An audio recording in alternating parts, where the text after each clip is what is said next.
Film diawali dengan seorang gadis yang bernama Bakwan, dirinya sedang melakukan live streaming di kamarnya. Sedangkan di sisi lain, ayah tirinya yang bernama Soto sedang menonton dirinya sambil melihat seorang siswi membuat ia ingin segera menyemackdown siswi tersebut.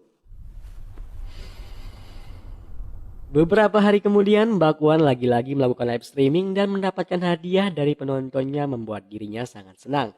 Bakwan yang ingin mengucapkan terima kasih kepada penontonnya, ia pun nekat mencuci botol kakak tirinya yang bernama Nasgor.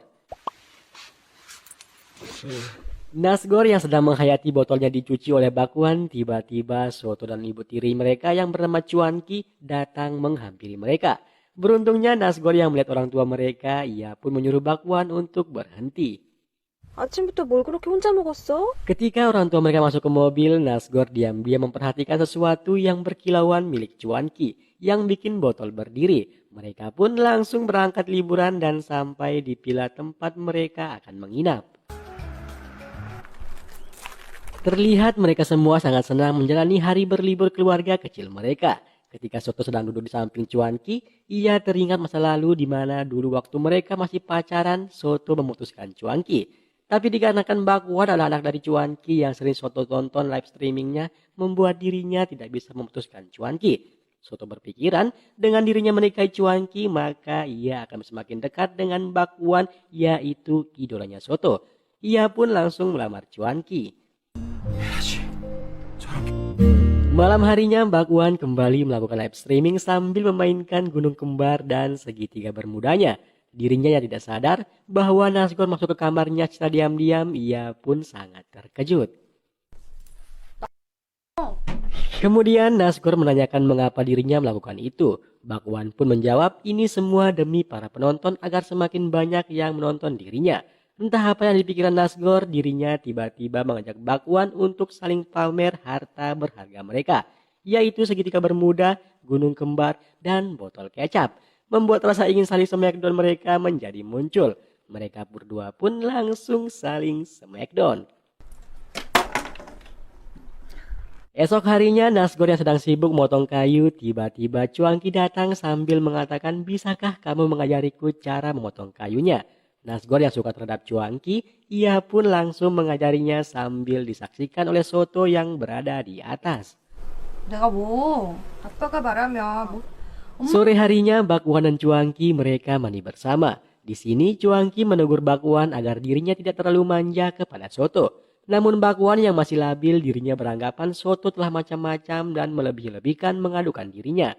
Ia pun langsung menemui Soto dan marah-marah tanpa sehelai benang. 그렇고 다들 자기 얘기만 하잖아. Dikarenakan Cuanki yang selalu membela Soto, Bakwan pun langsung berniat ingin pulang duluan. Nah, ketika Cuanki sedang mengejar Bakwan, ia terpeleset membuat Bakwan membatalkan niatnya. Malah dirinya sekarang merasa bersalah terhadap Cuanki. Ketika Soto akan mencoba menggendong Cuanki, namun dikarenakan Soto sudah tua, dirinya tidak bisa menggendongnya. Ia pun menyuruh Nasgor untuk membawa Cuanki pergi ke rumah sakit. Esok harinya Nasgor dan Bakwan mereka kembali asik bercanda selayaknya sebagai seorang saudara. Sedangkan Soto yang melihat mereka, ia merasa cemburu. Sedangkan Cuanki dirinya sangat senang melihat mereka bermain bersama. Ia berpikiran inilah keluarga yang ia idam-idamkan. Kemudian Cuanki meminta tolong kepada Soto untuk membantu dirinya pergi ke kamar mandi.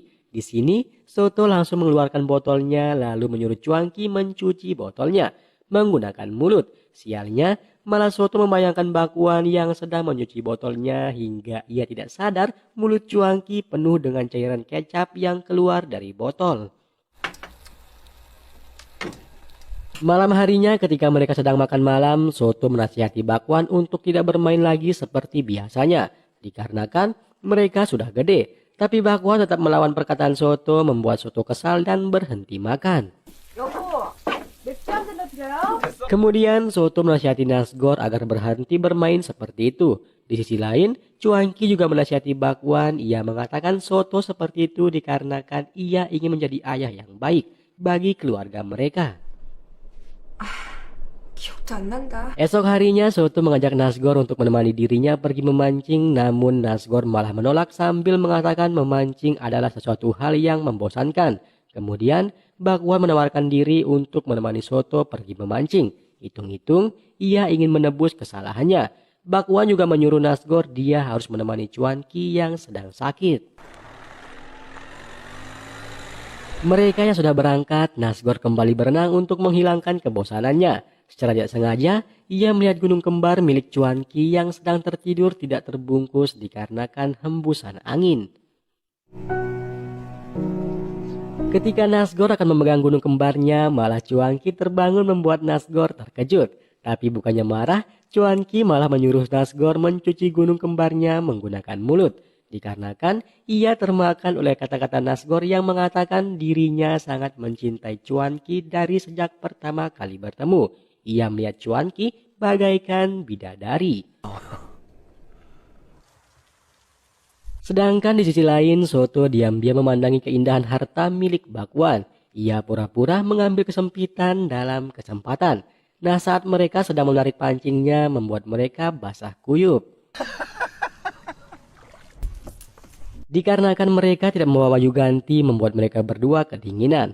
Mereka yang sambil menunggu bajunya kering, Soto memberitahukan Bakwan bahwa dirinya lah yang selalu memberikan hadiah saat Bakwan sedang live streaming. Mendengar itu, Bakwan pun membalas terima kasih ke Soto dengan cara menyuruh Soto menymackdown dirinya. Soto yang memang suka terhadap Bakwan, mereka berdua pun langsung saling smackdown. Malam harinya mereka berdua sangat asik menceritakan pengalaman mereka saat memancing. Cuanki yang melihat mereka berdua sangat akrab, ia pun sangat heran. Kemudian ketika Bakwan akan tidur, Nasgor meminta jatah smackdown kepada Bakwan. Tapi Bakwan malah menolak ajakan Nasgor dan mengatakan tidak akan pernah lagi memberikan Nasgor jatah smackdown. Bakwan yang kasihan kepada Nasgor, dirinya pun langsung memberikan Nasgor melihat gunung kembar dan segitiga bermudanya sebagai bahan untuk dirinya mencuci botol diri sendiri. Pagi harinya lagi-lagi Soto akan pergi memancing, tapi kali ini Cuanki menawarkan diri untuk menemaninya. Namun Soto melarang Cuanki dikarenakan kakinya belum sembuh. Dengan sigap Bakwan menawarkan diri menemani Soto. Cuanki yang kesulitan memetik buah apel, tiba-tiba datang Nasgor membantu Cuanki. Cuanki yang merasa Nasgor adalah anak yang baik, ia memberikan Nasgor memakan apelnya, kemudian dilanjutkan dengan saling berbagi oksigen bersama. Sedangkan Soto dan Bakwan mereka berdua tidak jadi pergi ke tempat memancing. Malah mereka berhenti di hutan dan akhirnya mereka saling smackdown dan tentunya dengan berbagai macam gaya dan cara. Dan dipilah Nasgor dan Cuanki mereka juga asik bermain smackdown. Ketika mereka sedang makan, mereka semua pura-pura tidak terjadi apa-apa. Meskipun mereka semua tahu apa yang sebenarnya terjadi. Hingga ketika Bakwan dan Cuanki tertidur, Soto dan Nasgor yang sedang mabuk mereka berdua saling jujur atas apa yang pernah mereka lakukan. Akhirnya mereka berempat langsung saling smackdown. Soto dengan Bakwan, Nasgor dengan Cuanki. Dan pagi harinya mereka pergi meninggalkan villa di mana Cuanki berpasangan dengan Nasgor, Bakwan dengan Soto.